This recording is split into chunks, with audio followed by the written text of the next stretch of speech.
So, welcome back to Copenhell. Yeah, man. It's great to have you here again, I must say. First of all, I would like you to pick an album. Something that you like in the little pile I brought from my own private collection. One. Pick one album. One. Only one. I'm gonna pick that. David Bowie, Aladdin Sane. What's so great about this? Just, we're missing the guy. Missing David Bowie. Yeah, what a fucking, what Yeah. a force, you know? Yeah. Talk about like, if you're lucky enough to have a long career, you kind of got to go through periods of reinvention, you know what I mean? And nobody fucking did it better than that guy as far as like, you know, different characters, He different epochs, invented different the styles. reinvention. Yeah, I know. Yeah. Pretty badass. We just pointed to the poster from 2013 where you were headlining this festival, and I remember the show so well because I was the stage presenter. I was supposed to be the guy saying Alice in Chains and blah blah, and I did all that. You played your show. I went out to have one beer because I wanted to enjoy this moment, and then the power went. Yeah, that was for a festival for the power to go out, and it was out. It might have been 10 minutes, but it seemed like a long time, you know. And so It was I just a while.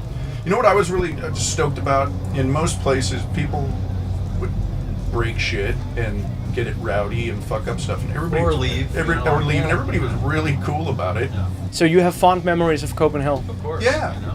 Yeah, Those are the weird things that kind of happen, and you work through them. The cool thing is they were there for us, we were there for them, and like, you know, we like, hey, we're not going anywhere, you know. So you guys, I know you guys have been here all fucking day listening to fucking bands, and you're tired, but don't give up. We're gonna figure this out, and we won't leave until we finish the set. I remember like, you know, we were like got off the stage, went down, talked to people, like, you know, like shaking hands, kind of just, you know, just being personal, hanging out, filling the dead time with them until we got our shit back. And then I remember you went on stage and you started on the exact same chord that the power went out on. we did. Oh, yeah. People still talk about that in Denmark. It's like, do you remember the Alice in Chains show? Yeah, and they started right on chord, like bang. Yeah, it's a thing. That were you there in 2013 when cool. Alice in Wow, I Chains didn't- did that? I wonder what we were even playing. Yeah, I can't remember the song. Do you No, remember me what it neither. was? No, I can't because I was. I bet you it wasn't anywhere as cool as that. So you we- know how most things are. The story So we is way started better where than we the started fucking where we reality. stopped. That's cool. Yeah, you did like totally on point. Alice in Chains has been through a lot, creatively, personally, as a team and as a band family. What is the key for you to survive through all the hardship that you have been through? Just keep walking forward, man. Yeah. Yeah. When you get knocked down, lay there. Everybody's time is different, you know. Get so you- knocked down, or get up again. We just basically Chumbawamba. We live by the Chumbawamba rule of how to do it. So I would advise everybody to just follow whatever. I think those guys had it right. Yeah, Chumbawamba fucking said it the best when they said. No, but you know, everybody has their time. You know, they get up at a different time, but just get up. You know, life's gonna happen. Life happens and it comes quick, and it happens to everybody. Everybody's gonna experience devastating loss, and there's no way around it. You know, And everybody's gonna experience beautiful things too, Right. and achievements of working and walking through that type of stuff. It's a very human experience. So. you keep working because you care about it and you like it. You know, and it's what you're passionate about. And if you're like the guy who made this. Did a beautiful job, you know, so great at it, and you can tell that they care, you know. And if you're good at something and you put care and attention and you love it, and if you can make just enough money to survive and not be a burden on anybody and feed yourself and your family, that's as good as it fucking gets in life. You know, that's really as good as it gets. That's the point. Today something amazing happened a few hours ago, and I didn't have time to hear it.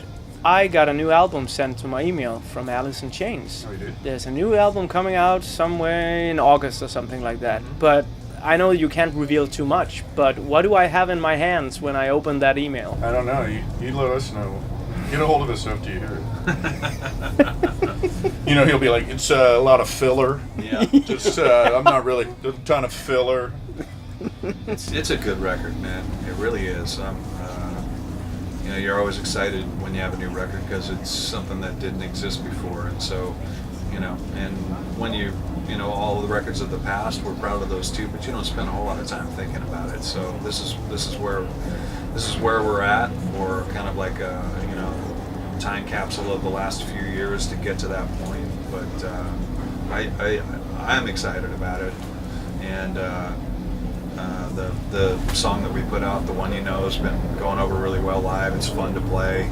People seem to really like it. So, I mean, if you like that tune, I think there's probably a good chance you'll probably like the rest of the record too. It's a different time, like when we were younger and pre-internet days. You know, we were touring on Facelift, you know, before there was the grunge and all that shit, and we were writing dirt on that tour, like in front of people. Yeah, like we play it all the time. We have an idea, like for Rooster. I mean, there's probably 30 weird versions. You know, we'd be playing it live in front of people because not everybody can record it and everything. So it's kind of a, from where we come from and how we do things, we've had to adjust. You know, it was more safe to do it then. You know? Yeah, and you had to. Now if you do it, it's completely exposed. Yeah, and so it kind of sucks because we did this record and now, you know, in a perfect world, it would be out already.